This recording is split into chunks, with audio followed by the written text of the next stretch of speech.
If Roe is overturned, more than 20 states already have laws on the books that would immediately ban or severely restrict abortion. They are motivated by the fanatical drive to control and subjugate women. Let us rise together. Let us refuse to let the Supreme Court deny women's humanity and decimate their rights. Let's fight and demand abortion on demand and without apology.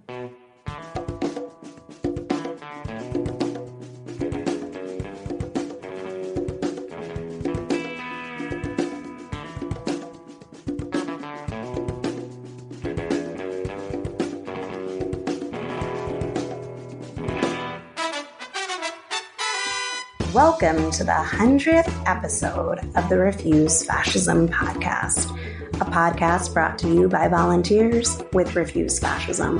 I'm Sam Goldman, one of those volunteers and host of the show. Refuse Fascism exposes, analyzes, and stands against the very real danger and threat of fascism coming to power in this country. Episode 100. Thank you for listening. Thank you for being on this journey with us as we engage dialogue and debate with a broad array of writers, scholars, legal experts, and people from different walks of life on the roots, nature, and trajectory of fascism in this country. Together, we are forging understanding and relationships aimed at preventing the consolidation of fascism. And if you're a new listener, go back and listen to some more of the past 100 shows. After, of course, you finish this one. Over the past 100 shows, we are proud to have established with you a strong community of people who care enough about the world to confront the fascist threat head on. In this epic juncture, I want to take a moment to ask you to take one step out and grow the base of listeners, to grow the community to refuse fascism. If you listen regularly, take that step to share it, to discuss it, and to contribute to this fight. And if you don't listen regularly, make the Refuse Fascism podcast part of your Sunday routine or Monday morning commute. In today's episode, we're sharing a presentation by Sunsara Taylor, given at Revolution Books in New York City on February 17th. It continues to be incredibly timely. As the Supreme Court is poised to obliterate abortion rights in a matter of months, unless the people act up to stop it, Sunsara Taylor lays bare the truth that forced motherhood is female enslavement and lays out what must be done. Will you give up or rise up? After you listen to it, it's going to be clear why we needed to share it. If you already listened to it once, you attended the event online, you watched clips on our social media, take a moment, listen in full. The day this episode airs, Sunday, February 27th, Sunsara, myself, and others will gather with Araceli Herrera, Merle Hoffman, City Council member Kristen Richardson Jordan, Jim Farrat, Lori Sokol, and others at a speak out in front of St. Patrick's Cathedral to sound the alarm on what is an emergency moment, a state of emergency for women's rights. They're going to be calling on women who suffered before abortion was legalized, along with their daughters, granddaughters, partners, and all who care to speak out, breaking the silence and calling thousands of people to join in the streets on March 8th, International Women's Day in New York City at 3 p.m. at Union Square and nationwide. Some people will also be engaging in nonviolent civil disobedience. And you're going to want to follow at Rise Up for the number abortion on Twitter to learn more about that action, to see video, photos, and more. So I'm excited for you to hear this presentation. But first, as always, we got to talk about some developments from this past week as it relates to the rising fascist threat and the importance and impact of standing up against it. First, we got to start with developments from the Fascist Republic of Texas, where Governor Greg Abbott has officially directed Family and Protective Services to begin investigating all trans children in Texas and prosecuting their parents as child abusers. Yep, you heard that correctly. He has also instructed all teachers, doctors, caregivers of all sorts to begin reporting any trans students they see. I thought that author Jeff Yang hit the nail on the head when he tweeted, quote, Abbott is ordering state forces to investigate and prosecute families. He's turning teachers, doctors, and caregivers into state intelligence operatives in the service of defining certain kinds of people as aberrant, inferior, socially unacceptable, end quote. This is fascism.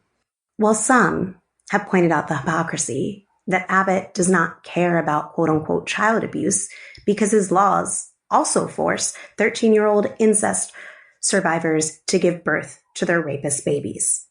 This Christian fascist movement has never cared about the babies, has never cared about the children, but hates women and seeks to erase trans and non-binary people from public society.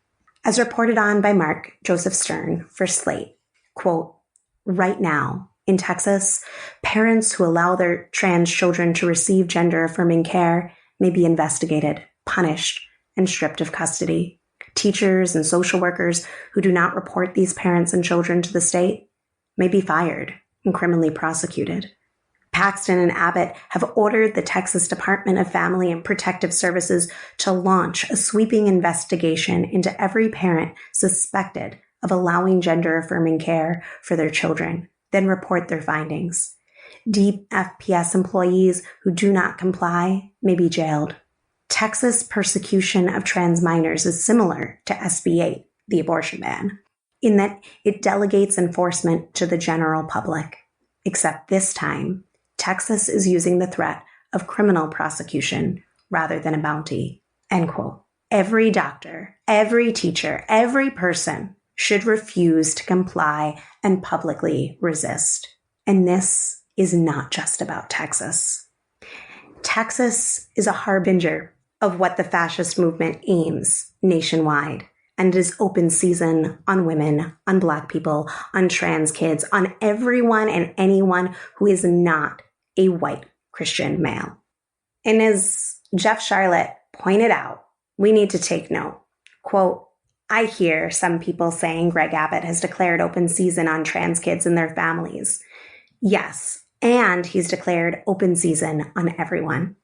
Fascist pro-suicide laws are anti-human. Don't tisk-tisk from the sidelines, because there are no sidelines now, end quote.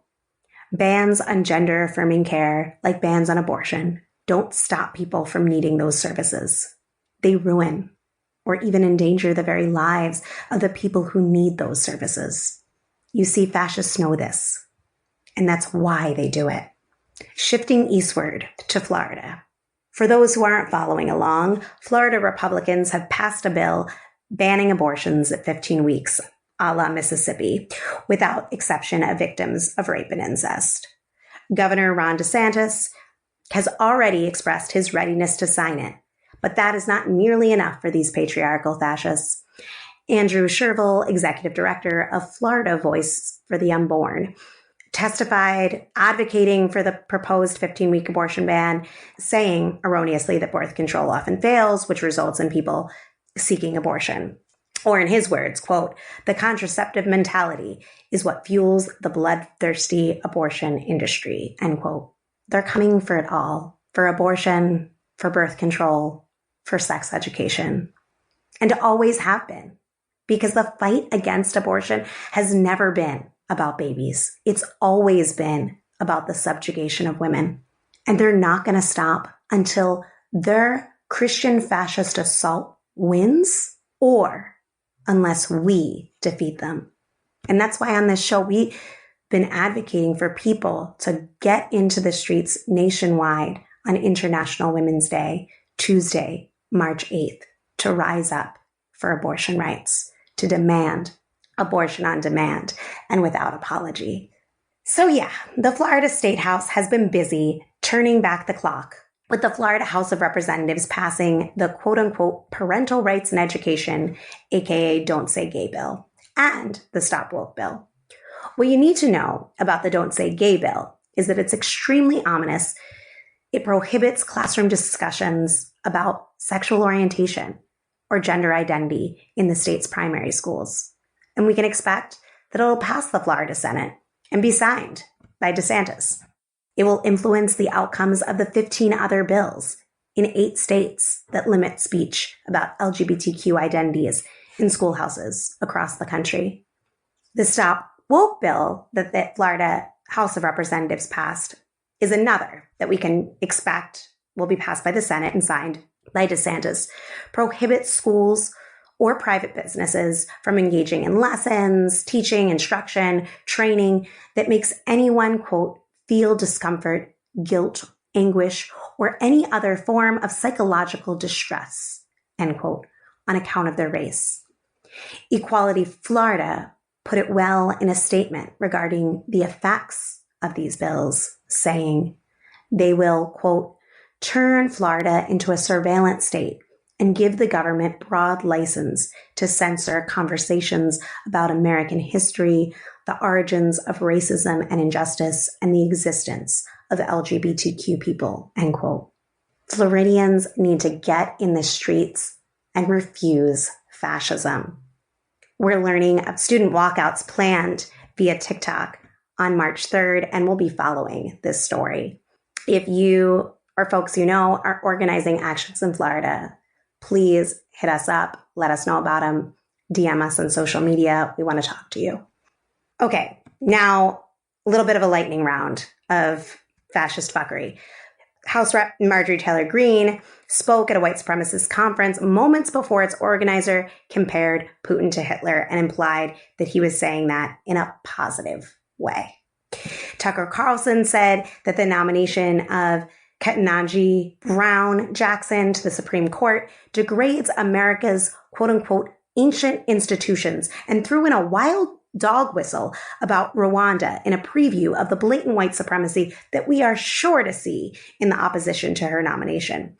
Even as she will likely be seated on the court, it must be kept in mind that the Supreme Court of the United States will remain 6-3 in favor of fascism, making her ascendancy essentially symbolic for the foreseeable future. And our hearts go out to the victims of the fascist shooting in Portland, Oregon, where a deranged pro-cop Trumper fired into a protest against police murder. This is the farthest thing from an isolated incident and must be stopped by defeating this fascist movement. So before we listen to Sunsara, it's clear we can't not talk about Russia. And what follows are my personal views, not the views of Refuse Fascism. I'll be honest with you, in this country, when you bring up the subject of Russia, delusional thinking is not confined to the fascists. What I feel we're seeing in the Russian invasion of Ukraine is a new horrific development in a decades-long fight between rival imperialists. Ever since the demise of the Soviet Union, the US and NATO have been aggressively attempting to assert dominance in Eastern Europe, and Russia has been attempting to recover and reassert some level of imperialist power. At its heart, this is a fight between two bloodthirsty imperialist powers, not a fight over democracy. The US and NATO are not innocent in starting this fight and are not an answer that can help the people of the Ukraine or the world. In that context, it should be recognized that Putin is a leading light in the global rise of fascism. The idea that Trump is somehow Putin's puppet has saturated many liberal spaces in the US, promoted by no less than Hillary Clinton and Nancy Pelosi, as well as many other influential people amongst the non-fascist elements of US culture. It's a convenient idea. If that were the case, then the US wouldn't have a fascism problem, just some evil outsider. But it's not true. What is true is that Trump and Putin are both fascists, and the fascist vision of American empire that Trump and his movement are fighting for doesn't see a need to rely on the same allies and the same forms of diplomacy that have defined the foreign policy of the U.S. ruling class for decades. Trump made significant moves to weaken NATO, not to help Russia per se, but because that was in line with his transactional view of foreign policy and support for fascists around the world. This contention within the U.S. ruling class is not a ploy or a joke, but adds to the unpredictability of this very dangerous situation. Most importantly, I want to say my heart is with the people forced from their homes and fighting for their lives and mobilizing against this unjust war, including the thousands in more than 50 Russian cities who took to the streets immediately in response. As people living in the United States, I think it's imperative that we oppose war moves by our government, including sanctions, which the U.S. has used in places like Iraq to kill hundreds of thousands of civilians. We cannot act through the actions of the U.S. government now, which will only hurt the people. The most essential need is to oppose U.S. and NATO military action, and we'll have more on why that is on next week's show. In the meantime, I recommend 2 articles. One, to help you around these denazify claims.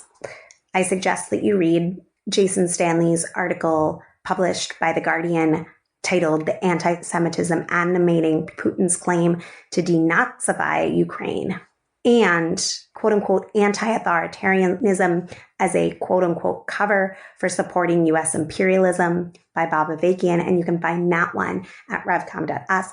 Both will be linked in the show notes. In brighter news, we are sending our love to our sisters in Colombia who schooled us on how you win abortion rights. In Colombia, a majority Catholic country, the highest court issued an order decriminalizing abortion. Their heroic, uncompromising, relentless protests in the streets show us what it looks like to fight. As Sunsara will get into more, now is the time for the people of this country to stand up and not let the fascists on the Supreme Court decimate abortion rights here. And a big reason why women are losing this right here is that folks are staying home. Let's change this. Let's go. Rise up for abortion rights nationwide, Tuesday, March 8th, International Women's Day. Now, let's listen to Sunsara Taylor. She co-initiated Refuse Fascism as the host of the RNL, Revolution Nothing Less show on YouTube. Hosts produce We Only Want the World, a radio program on WBAI and WPFW, and has most recently launched the effort, riseupforabortionrights.org.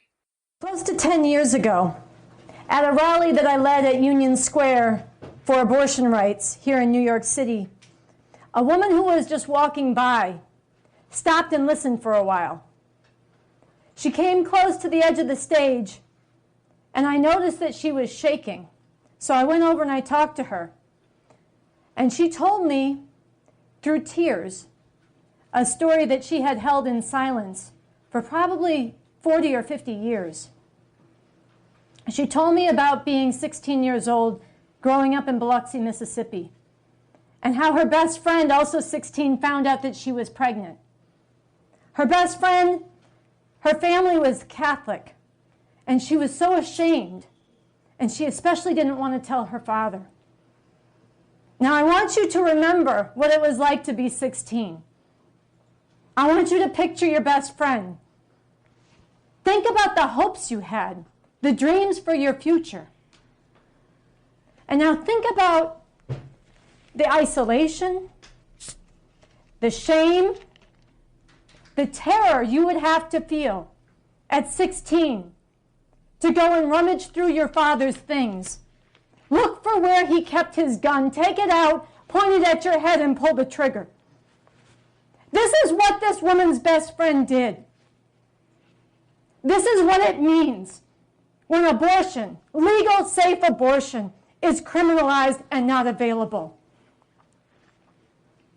And this is not the only story. That year, I traveled the country with other people, organizing people to stand up and fight against the growing, mounting assault on women's fundamental right to abortion.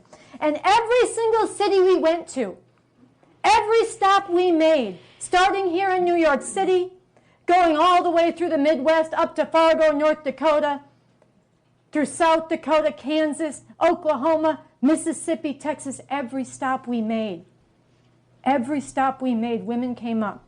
And they shared stories like this.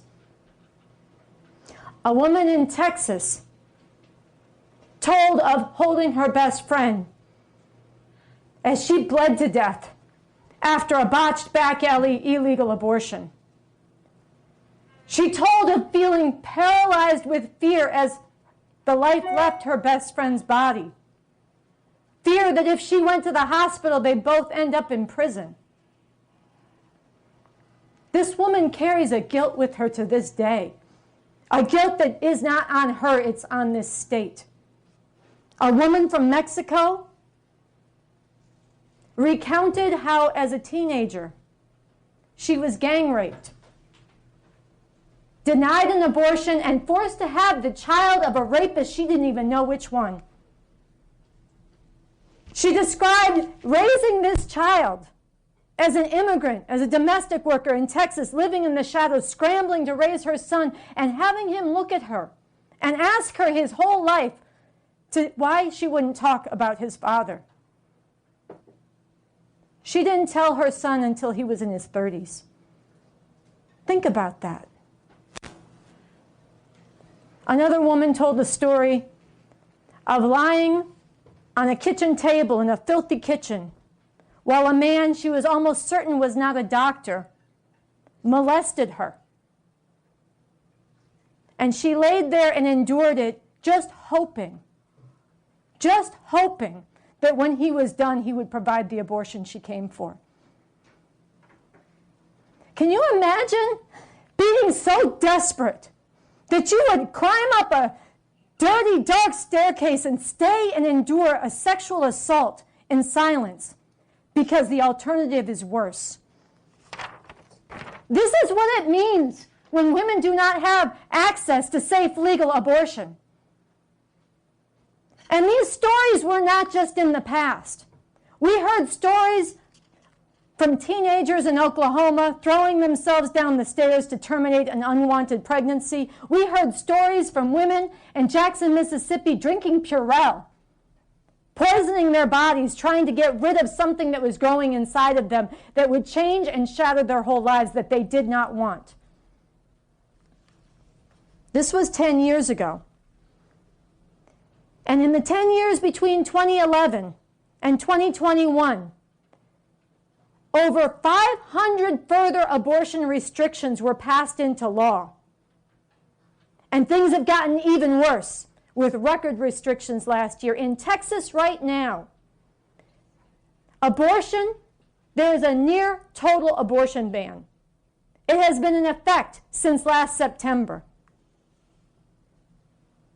I was speaking to a woman, an abortion provider down in Texas a few weeks ago, and she told me, she said, "Sunsara, you have no idea the level of atrocity going on down here." And she used that word, atrocity. She talked about girls who were brought into her clinic, victims of rape and incest, and women desperate to terminate their pregnancies they didn't want, who she had to turn away. And you could hear the desperation of these women coming out in this provider's voice. You could hear the tears in her eyes as she shared this.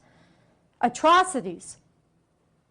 These are things that shatter lives, and they radiate through a lifetime and across the conditions of all women. Now, I want you to think about that.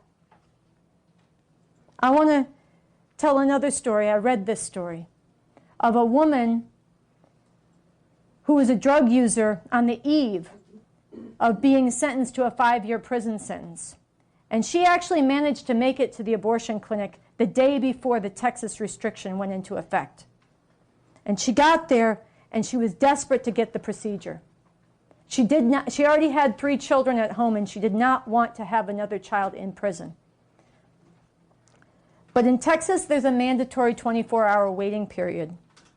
And so by the time the waiting period was over, the law was in effect and her procedure was no longer legal. This woman, when she heard this, she dropped to her knees on the cold tile floor in front of the doctor and she begged. She begged the doctor to do the abortion. Now think about that. I mean, have you ever dropped to your knees in front of total strangers and begged? Think about what has to be going through your life, through your emotions, through your mind to drive you to that. And this woman was turned away. She was not able to get that abortion. And think about the violence of that. Think about the barbarity of that. This is what it means when there is no access to safe legal abortion. And now I want you to multiply. I want you to multiply that story by 6 million. That's how many women of childbearing age there are in Texas right now who don't have access to meaningful legal abortion. But I don't want you to stop there. Multiply it by 100 million. That's the number that NPR estimated the number of people in this country who will lose the legal right to abortion overnight if Roe v. Wade is overturned. Something that the Supreme Court of the United States is actively weighing right now. 100 million. If Roe is overturned, more than 20 states already have laws on the books that would immediately ban or severely restrict abortion. 41% of women of childbearing age in this country will lose the nearest abortion clinic. Nearly every state in the South and most of the large parts of the Midwest. Now I want you to think about the women's lives that will be foreclosed, the dreams that will be shattered, the women and girls who will be forced to drop out of school, the women who will be trapped in abusive relations, the women who will be driven into poverty or deeper into poverty. I want you to think of the insult and the humiliation and the isolation and the shame that will be inflicted on women and girls. I want you to think of the fear, no, really the terror, that will hang over the lives of all women and girls, because all of them will know that that could be them. Someone else is controlling your body in its most intimate dimensions. Someone else is controlling the most important, life-altering decisions of your life. Someone else can even decide to sacrifice your life for the benefit of something growing within you. And in this case, that someone is the state. The laws, the courts, and yes, the prisons, the state, and the supreme decisions that are being made by a pack of fanatical, theocratic Christian fascists on the court. Really think about it. Forced motherhood is female enslavement. Now, sometimes people look at this anti-abortion movement and this whole momentum behind it and they scratch their heads. And they say it doesn't make sense. If they're so pro-life and they're so against abortion, why don't they support birth control and sex education? Or they scratch their heads and say if they care about babies so much, why aren't they helping end poverty and health care and child care?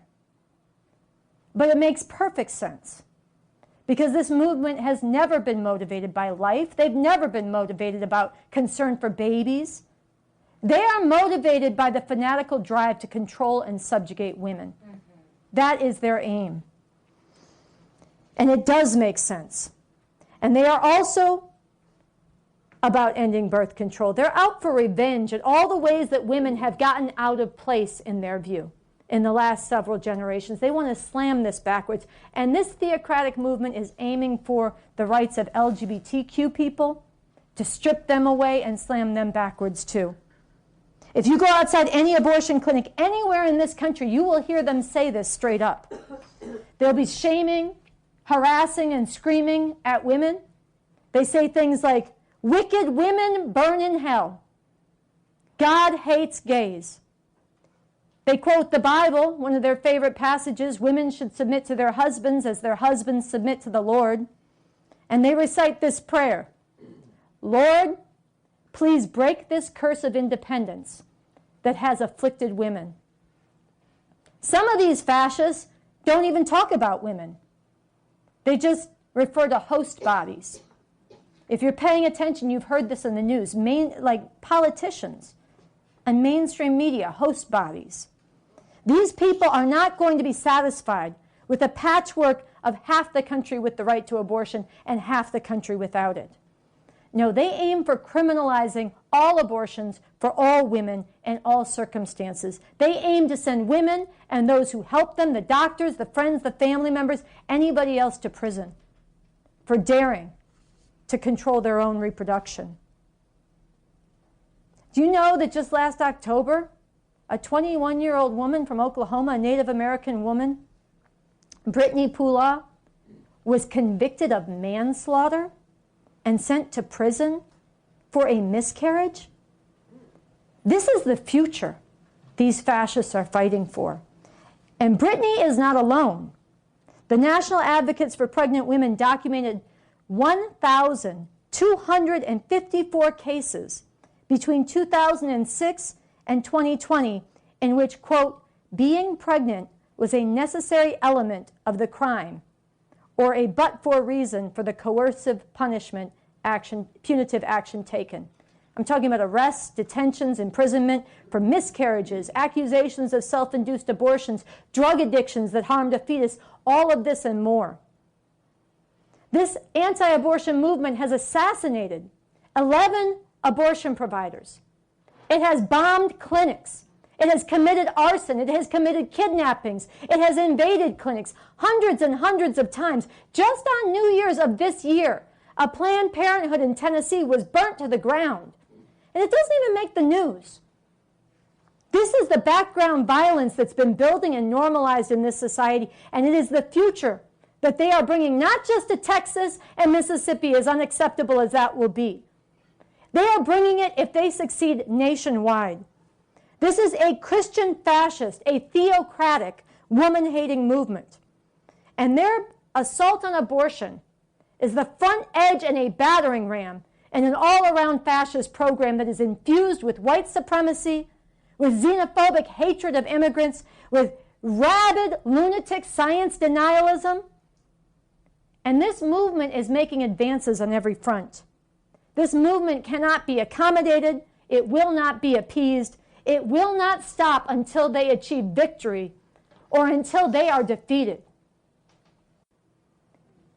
Why is it that Rise Up for Abortion Rights, the organization and movement I initiated recently together with others, why is this the only movement out there that is calling for mass resistance to this? And the big question for us tonight is, what are we? What is each of us? Each of you watching here in this room tonight, each of you online, what are each of us going to do to turn this around? One big reason that people are not standing up right now is they are being misled by the so-called leaders of the so-called women's movement. And this has to be called out. These so-called leaders are capitulating in advance. And they're hitting the snooze button and telling everybody else not to be too alarmed.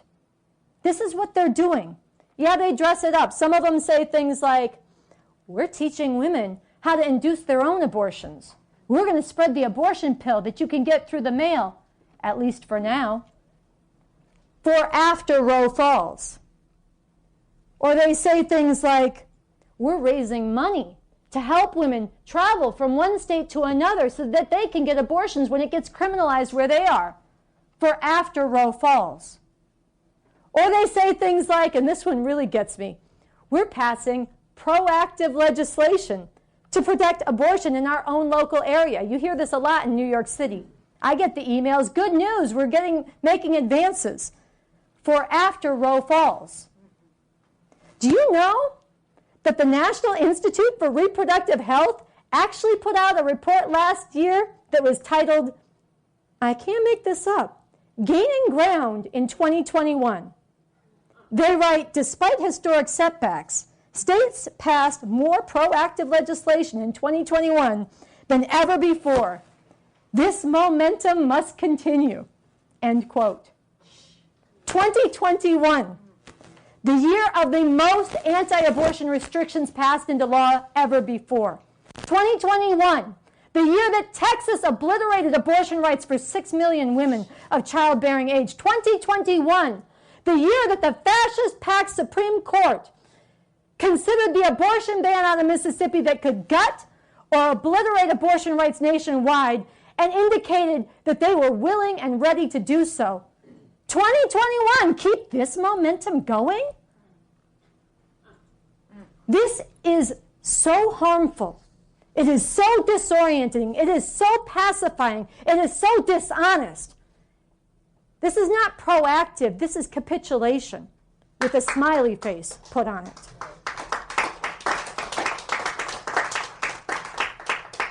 these so-called leaders of the so-called women's movement are so enslaved to this system that they are willing to enslave women. But we must not be. And let's be clear. If people lie down and accept the fall of Roe, how much longer will it be before black people are slammed backwards in the same way? Look at what's already being done by the same fascist-dominated Supreme Court to voting rights. And look right here in this city how they are trying to bring back the terror of stop and frisk and re-intensify racist police terror, yes, with a new face, Eric Adams. This, too, if people capitulate, if people bow down, all of this gets accelerated. Now, here's another piece of deadly bullshit that's being pushed out by the so-called woke crowd that needs to be called out. A lot of people, you talk about abortion rights, they just have a lot of woke bullshit, and we've taken a lot of it on at revcom.us, and I urge you to go read it. I'm not going to recount all of it tonight. There's more that's been taken on by other people involved in riseuppforabortionrights.org. Go to the website, read about it. But here I want to touch on just one dimension further of this woke bullshit, which is people who say, oh, abortion, now that's a white women's issue. If you're around for 2 minutes in this struggle, you're going to hear that. And this is bullshit. We have to be clear. Already black women and other women of color are hit the hardest by the anti-abortion restrictions that are already in effect. Mississippi is a state with one abortion clinic. In the entire state, 80% of the women who need to go to that clinic are black. Black women live disproportionately in poverty, have disproportionately poor access to sex education, decent birth control, and basic health overall.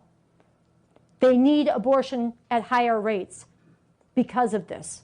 They are disproportionately impacted when abortion is taken away, and then they're demonized on top of this. They are told that they are carrying out genocide against black babies for deciding for themselves when and whether to have children. This is a lie. It is a racist lie. And it is a shame and a weight put on black women that is especially vicious.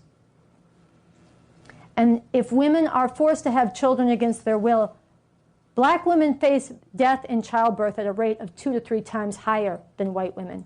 So let's not pretend. This issue hits all women. It hits all women, from the top of society all the way down to the bottom and everywhere in between. But it hits black women at every part of this society and other women of color especially hard. So another thing that comes up that I want to speak to, and it's concentrated in a sign that sometimes you see at pro-choice or abortion rights protests or even other protests, and it's often held by women of a certain age, and it's a good sign. And they have the sign, you've probably seen it, it says, "I can't believe I'm still having to fight this shit." And I wanted to bring this up because it raises the question, why are we still having to fight this shit? 50 years, almost 50 years after the right to abortion was won. Now, the full answer to this question goes beyond what I have time to get into in the scope of tonight's presentation, but I want to say just a couple of things. First, this woman-hating fascist assault is rooted in the very system we live under, the system of capitalism imperialism. And this system has patriarchy, that is, the oppression of women by men, woven into its fabric and foundation. And ending this oppression, finally breaking all the chains that bind women and all the chains on humanity, is going to take overthrowing this system, a real revolution. Bob Avakian, the revolutionary leader and architect of the new communism, has done path-breaking work and advanced humanity's understanding on scientifically understanding why and how this is so. And Bob Avakian, B.A., has also brought forward a strategy to make this revolution. And he's forged, as Emma said before, a concrete vision and blueprint for a new socialist society, a far better liberating society that would replace this one after the revolution. And Bob Avakian is actively leading now in advancing the fight for revolution in this era. And here I want to read something that is a hallmark from Bob Avakian and his work. It's from his book Basics, and it gets to the heart of what this whole question involves. It's Basics 322. It's a great book. You should get it. You cannot break all the chains except one. You cannot say you want to be free of exploitation and oppression, except you want to keep the oppression of women by men. You cannot say you want to liberate humanity, yet keep one half the people enslaved to the other half. The oppression of women is completely bound up with the division of society into masters and slaves, exploiters and exploited. And the ending of all such conditions is impossible without the complete liberation of women. All this is why women have a tremendous role to play, not only in making revolution, but in making sure it is all the way revolution. The fury of women can and must be fully unleashed as a mighty force for proletarian revolution. So tonight, and as we go forward in this struggle, which I am challenging and counting on each and every person listening tonight to become part of, I am going to invite and challenge you to dig into the work that Bob Avakian has done, to go to the website revcom.us and get into this and other works he's put out, and to read revcom.us and watch the RNL, the Revolution Nothing Less show, which I co-host with Andy Z every week, where I and other followers of Bob Avakian bring alive and dig into the burning question of the liberation of women and the fight around abortion, as well as other burning questions of the revolution every single week. Get into it. It's at youtube.com/therevcom. Subscribe. But as I do this, I'm also going to fight to unite everybody very broadly. Unite all who can possibly be united in this fight. People from very different political perspectives and outlooks, including people who don't share my revolutionary outlook, and even people who are opposed to it. And I think you need to do this too. We need to take this fight to defeat this juggernaut of female enslavement that is rolling towards women in this country and it will radiate around the world. We need to take this fight out and recruit people into it everywhere, far beyond the so-called movement. There are millions and millions of women at all levels and in all sections of this society whose positions and accomplishments or mere survival has hinged on access to abortion. We need to fight to get the RiseUpForAbortionRights.org statement out all over society. And we need to use every day between now and March 8th to build for and organize people to come out and fill the streets on March 8th, International Women's Day. Here in New York City, it will be 3 p.m. at Union Square, and there's other rallies being planned around the country, and we need to turn this city out. We need to be there and gather others to declare we refuse to let the U.S. Supreme Court deny women's humanity and decimate their rights. Abortion on demand and without apology. We need to fight to make these protests so massive, so determined, and so filled with the fury of people who refuse to bow down that they are powerful enough to wake up and shake millions more people, to then join us in the streets in even greater numbers in the days and weeks to come. We need campuses walking out. We need people speaking out in the arts and the sciences. We need to be filling the streets, not once in a symbolic protest and go home, but relentlessly and in growing numbers until we make clear to the fascists on the Supreme Court and everywhere else throughout society that if you try to take this right away, your society will be prevented from functioning at all. So like Lori Sokol said in the video that we began with, if not now, when? And if not you, who? And don't tell yourself it cannot be done. Look down in Mexico. Look at the fury and the fierceness of the women who stood up relentlessly, over and over and over again, pouring forward their outrage and their refusal to submit to the criminalization of abortion, and watch how that fell.